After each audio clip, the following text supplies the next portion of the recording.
Les aides. Alors les aides, il en existe beaucoup en Guyane, hein, qui est un dôme. Des aides. Alors quand on parle d'aide, on parle souvent de subventions, hein. Souvent on dit aide, c'est une aide, donc c'est des fonds non remboursables. Et ces aides peuvent être trouvées aussi bien au niveau régional, donc je parle du conseil régional qui dispose d'une panoplie d'aides selon les secteurs d'activité, selon les projets, mais aussi au niveau de l'Europe, hein, qui dispose aussi d'une batterie d'aides relativement importante. Au niveau donc d'autres structures un peu nationales, comme selon l'activité que nous avons, selon le secteur dans lequel on va se lancer, on peut avoir des aides spécifiques à l'investissement. Là, je parle d'aides à l'investissement, donc des aides, des subventions qui vous seront données au départ pour financer votre projet, quitte ensuite à pouvoir peut-être en bénéficier d'autres pour l'activité elle-même.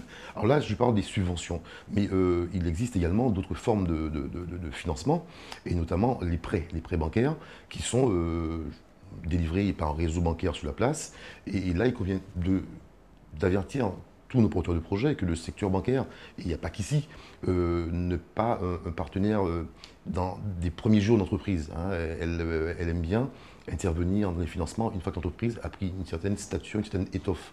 Donc il convient de bien, dès le départ, de bien déterminer son plan de financement de façon à ne pas être bloqué parce qu'on n'a pas obtenu des prêts bancaires qu'on a sollicités.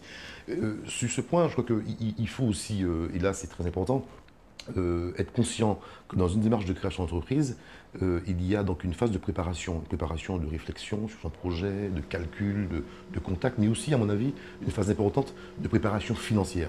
Ce que je veux dire, c'est que aujourd'hui, penser qu'on pourra créer une entreprise sans avoir fait l'effort au préalable de se constituer un autofinancement, donc des fonds propres, ça me semble illusoire.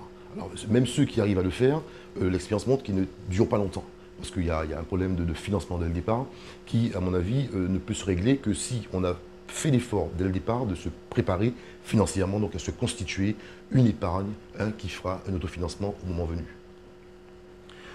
Pour les aides, là, je crois avoir, enfin, les aides, on pourra discuter pendant des heures, il en existe plein, mais là encore, je crois qu'il faut être, l'aide doit avoir un caractère de, bah oui, comme son nom l'indique, d'aide. Il ne doit pas constituer l'intégralité du financement, car un tel schéma de financement risque ensuite de se traduire par des difficultés financières. Pourquoi? Parce que tout simplement, au départ, les fonds propres, notamment les fonds qui ont été mis dans l'entreprise par les créateurs, étaient insuffisants. Donc il convient de faire appel à ces fonds pour faire boucler un plan de financement, mais ne pas envisager de construire un projet uniquement sur les aides, d'autant plus, comme on le sait très bien, les aides publiques sont quelquefois très longues à être mobilisées, et souvent beaucoup de projets sont tués dans l'œuf à cause de délais trop longs de mise en place de fonds non remboursables, de subventions. Le compte courant d'associé, c'est un terme technique comptable, hein.